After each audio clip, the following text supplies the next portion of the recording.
Õnnelikud on need kütid, kellel on võimalus jahikanslit omada ja selles vahel lihtsalt istumas käia. Mina olen ka üks neist, kellel oma metsatukk koos põllulapiga, millel hea toimetada. Rajad sa siis põtradele ja kitsedele talveks söödapõldu või viid sigadele ninaesise nosimiseks. Vähemalt tunned, et oled miskit loodusele tagasi andnud ja uluki hoolega tegelenud. Tänases saates lähengi oma uude jahikanslisse metssiga varitsema. Siin käivad mõned üksikud kuldid, samuti astuvad läbi teised metsaelanikud, nagu kährikud, kes on ka ühed kõige sagedasemad külalised sellel platsil.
Praegu näiteks tuli kährik sööda peale paremalt vasakule ja niimoodi ka lõhtul.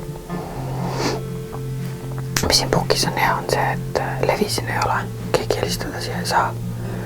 Ise ka telefoni ei saa näppida. Ainuke koht, kus natukene levi on siin akna peal. Et kodused saavad öelda, kas nad on elus ja kas nad on näljas või kas nad söönud või. Õues on, ma arvan, mingi 5-6 kraadi sooja. Mina küll ei kujuta ette, et ma istuks praegu lahtises kansles või seekuses õredas pukis, kus pärast 15 minutit hakkad juba riideid otsima selga. Et see pukk on nii soe. Siin on uhke diivan, kus peal on lambanahkne kate. Et see on, ma arvan, et mõnel inimesel pole võib-olla elamistingimused ka nii head, kui siin pukis on. Siin on vetkopp. Siin on erakorraliseks puhuks vajalikud vahendid, kui on vaja desinfitseerida. Midagi juhtub. Näiteks pinnu võib saada siin. Näpid siin seda akent näiteks pinnu, siis on vaja desinfitseerida. Ja siin on küttekolle ka sees. Ehk siis, kui mul hakkab ikkagi jahe, siis teeme lõkke üles. Öelge, kellel on parem pukk kui minul. Mitte kellegi. See on kamo värvides. Ehk siis, mida rohelisemaks mets läheb, seda vähem seda pukki on näha. Ehkki mõnel õhtul mul on siuke tunne, et vähemalt need suured loomad näevad midagi. Kas tunnevad või näevad, sellepärast nad kahtlustavad. Me oleme nüüd 2 õhtut siin käinud. Ja oleme näinud palju loomi. Oleme näinud ka, kuidas siga läheneb. Aga läheb kiirelt minema, kas ta saab meie lõhna, ma ei tea. Eile õhtul oli tegelikult vastu pimeduse piiril ja väga äge juhtum, kus emane kährik oli sööda peal ja siis isane kährik, sest ta oli ilgelt pirakas. Tuli tähtsalt, ma arvan, et mõne mehe koer on ka väiksem kui see kährik. Tuli tähtsalt ja emane pani niimoodi kiunuma, et isane ei julgenud tullagi. Ilmselgelt on seal ikkagi selge, kes on peremees. Selle kiunumise peale, enne kui ta karjumagi hakkas, läks isegi põder selle soolaku pealt minema. Nii et metsakuningas siin on emane kährik. Põhimõtteliselt näeb siit pukist kogu selle kandi loomariigi ära, sest me oleme siin näinud hirvi, punahirve siis, põtra, sokkukitse, kährikud rebast. Karu on käinud, küll me pole ise näinud, aga kaamerapildil on jäänud ja metssead. Siin käivad üksikud kuldid peal.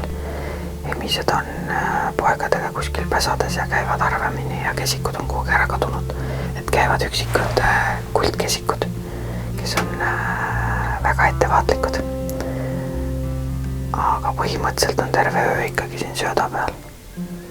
Et no siis oli sealt meie Eestimaa rahvuslik geograafia, National Geographic. Ei ole vaja telekas istuda, tuleme siia, kell 8 tuleme, kell 10 lähme, 2 tundi teleka vaatamist. Väga tervislik, võtame oma õhtuheine kaasa. Täna on menüüs võileivad, väike vahvel ja banaan. Miks ka mitte?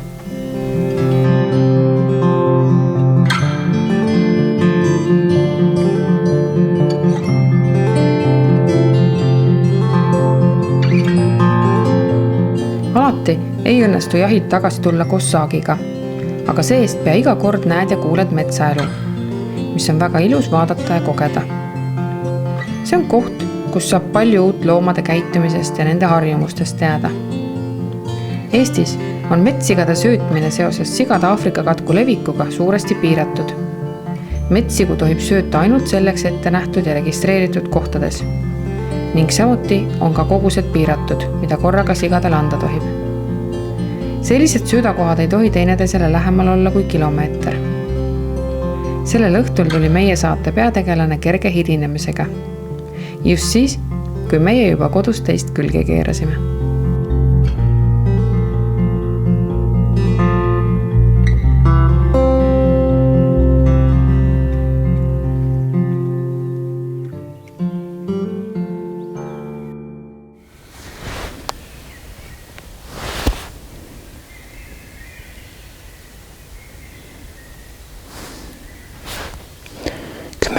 Tuli pilt.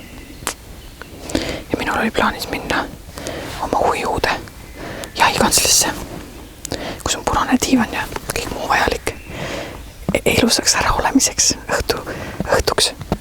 Ja nüüd istub seal karusööda peal. Mina peaksin sigu ootama. Ma ei tea nüüd, kui ma sinna lähen, kas ta on veel seal. Et lähme vaatame siis, mis karu teeb. Aga lähme siis.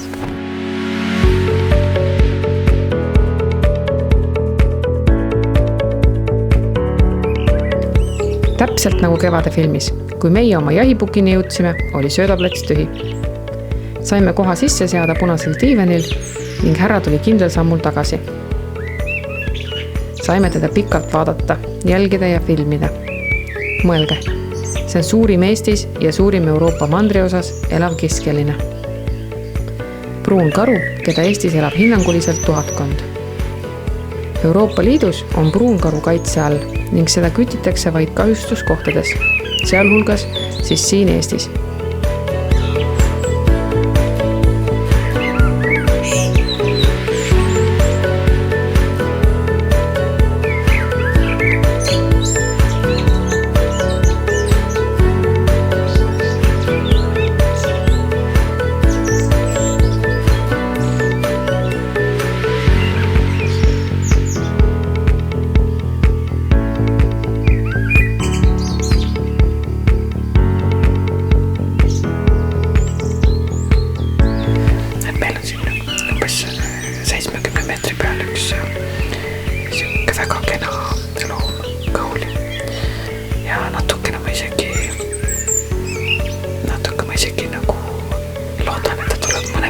Tagasi. Siis karu jahtavatakse. Aga praegu teda küll ei häiri see, et me siin oleme. Aga muidugi ei häiri teda ka see, et teised loomad tahaksid tulla. Ja ilmselt siia ükski teine loom tulla ei taha, isegi käärik, kes ei karda põtra. Vaat seda looma tema kardab, nii et ilmselt ikkagi metsakuningas on karu ja kuninganna on käärik. Meie söödaplatsil eelistas ta noppida maisiterasid endale põske. Ta ei lasknud end häirida, kui et Sokuvali röögatus metsas pani mesikäppa korraks võpatama. Veider, et nii suur mees ka midagi kardab.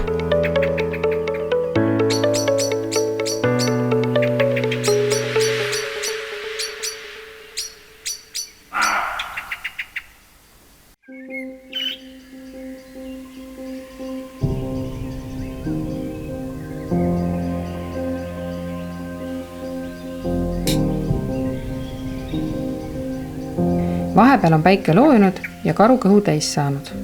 Ta on ära läinud ja teistele metsaelanikele võimaluse andnud sööma tulekuks. Samal ajal on meil kantsel kenasti soojaks köetud, nii et lausa uni kipub silma. Linnud laulavad ju ka unelaulu lausa kõrva sisse.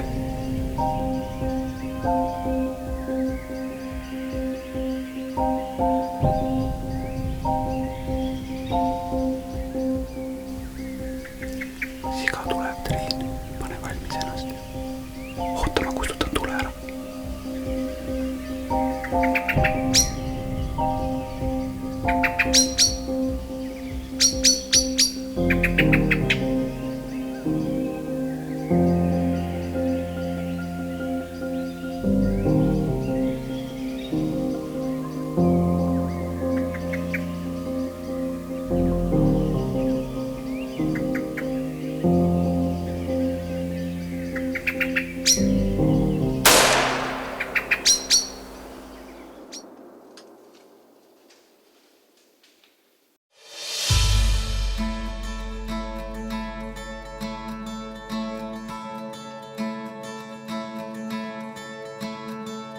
Otsustasin, et täna tuleb siis ööseks jahipukki jääda.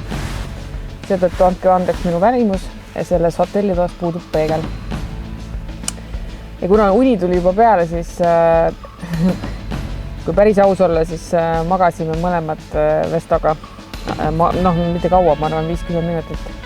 Ja ta tuli üksinda, mis on täiesti ootamatu, sellepärast, et tavaliselt on tal saatjaks 2 väiksemat metssiga. Ja kui me silmad ühel hetkel avasime, siis oli see pirakas loom juba sööda peal. Õnneks oli valgust, aga selle peale me ei mõelnud, et kui kell 11 on küll parajalt valge, et sooritada lask, siis järeleotsimiseks tuleb ka aega varada ja kell on umbes 1. Tegelikult ei ole ta sõidaplassist üldse kaugel, auto käib siia, sai isegi sõita, ma ei oska öelda, 50 meetrit või? On või? 50-60 meetrit, aga loomulikult mitte sirgjooneliselt, et võimalikult tihedast võsast läbi ja siin on vahepeal üks kraav ka, et kuna meil jahikoera peres ei ole, siis oligi minu hea nina ja Vesto head silmad. Aga töö ei lõppe, kell on küll 1 öösel. Nüüd tuleb meil see loom siit metsast ära saada. Samas on ikkagi meil seakatku aeg, ehk siis me peame võtma katkuproovid, mis hommikul lähevad siis kontrolli Veterinaar- ja Toiduametisse. Nii et tööd veel jätkub, aga mis selle jahi kokkuvõtteks öelda, on see, et tasub jääda ööseks pukki, kui on selline mugav pukk, kus on võimalik tukkuda. Ja tulemuseks siis mõtleks, et päris priske loom. Parem on meile ka magaks muidugi kodus.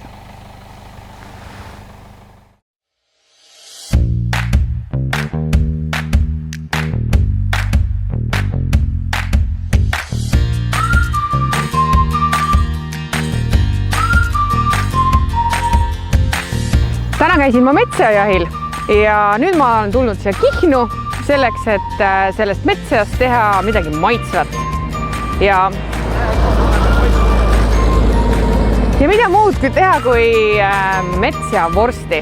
Ja Uibu talus ootab mind Kaido ja Kaidoga koos kavatseme me need vorstid valmis teha.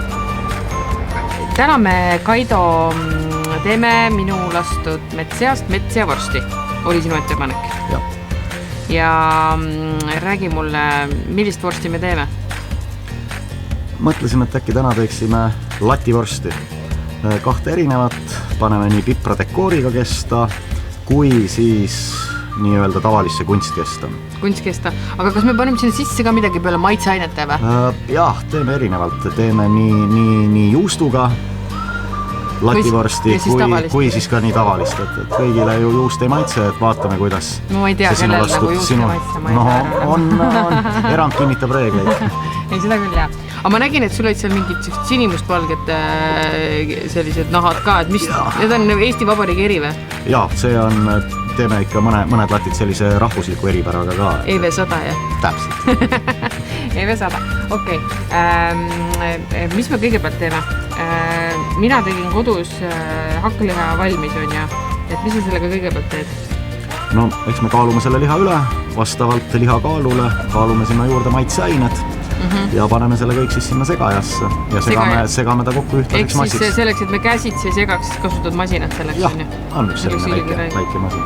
Okei, ma tulin siia Uibutallu, esiti sellepärast, et mulle väga siin meeldib käia, siis sellepärast, et mulle väga meeldib sulle külas käia, aga lisaks siis need seadmed on kõik siin olemas, et seda vorsti kenasti teha, no me nimetame seda käsitöövorstiks, aga see uhke suitsuahi, et räägi, ma saan aru, et me teeme ulukiliha on seal sees esimest korda. Ja vorsti kui sellist, nagu lativorsti teeme ka esmakordselt. See on täiesti esimene partii vorsti selles ahjus Uibutalus. Ja me katsetame kõike, me katsetame metsiga, kuidas ta selle maitseainega seal mängib, need samad kestad, samamoodi siis juustu osa seal sees on ja kuidas ta nende maitsetega jälle nagu on, pluss siis see pipradekoori teema, pluss siis see suitsu asi ka, et kuidas see ahi töötab, eks ju. Kaua seda aega võtab? No üks protsess võtab aega circa 4 tundi. Et kui ma hommikul tänan oma laadangiga siia, mis ma olen nagu suurepäraselt ette valmistanud, siis õhtul ma saan praami peale minna võtma oma toodangu kaasa. Jaa, sisuliselt kui ruttu teha, siis õhtuse laevaga saab juba valmis toodanguga koju sõita. Ehk siis näis, kas me saame selle ka täna ära maitsta. Selle vorsti sisse läheb ju tegelikult 100% metsiga või? Jah. No juust välja arvatud ja vesi. Ja maitseained. Et see ei ole nagu mingisugune 20 osadel uluki vorstidel on peal, et 20% on põdraliha või 30%. Metsa puhul ei saagi seda, et kuna see siga, mis oli kütitud, oli piisavalt rasvane, et ma usun, et seal on seda piisavalt seda mahlasust. Et ta ei jää nii-öelda kuivaks. Et ta ei jää kuivaks, et ta jääb nagu väga hea, et proovimegi täpselt teha siis ainult puhtast metsa ja lihast selle vorsti.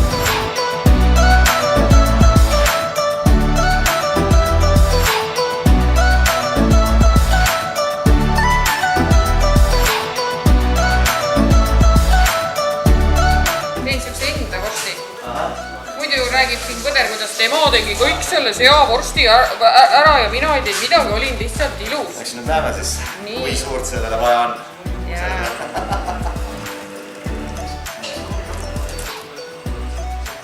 Oi, ma hakkan siin juba trahvi tegema. Natuke, sellepärast, et sa üldse manuaali ei küsinud, sa arvasid, et see ongi täpselt nii, et aitab.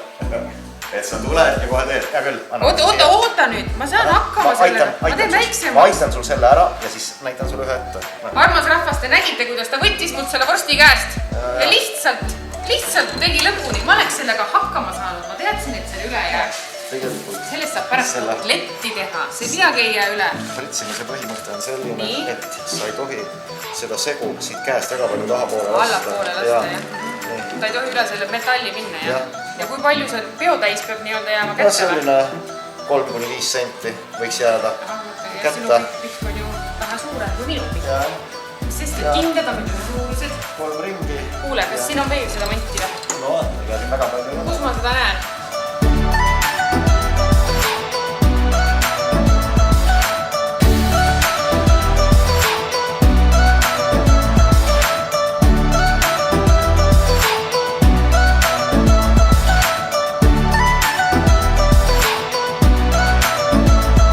No nii, armas rahvas, meie vorstitegu hakkab jõudma lõpusirgele ja meil on siin lahti lõigatud siis üks juustuvorst ja üks siis pipradekooriga. Et see tavaline vorst, mis me tegime ilma juustuta, see on eks ju sama sisuga. Sama sisu ja sama toode. Julged süüa või? Ma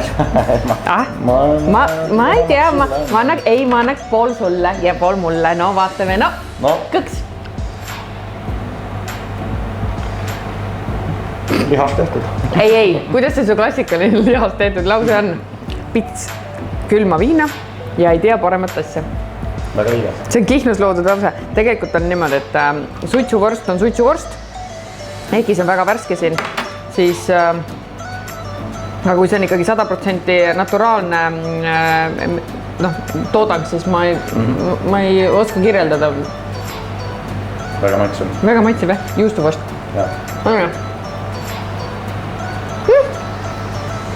Nüüd on meil seda umbes 100 kilo.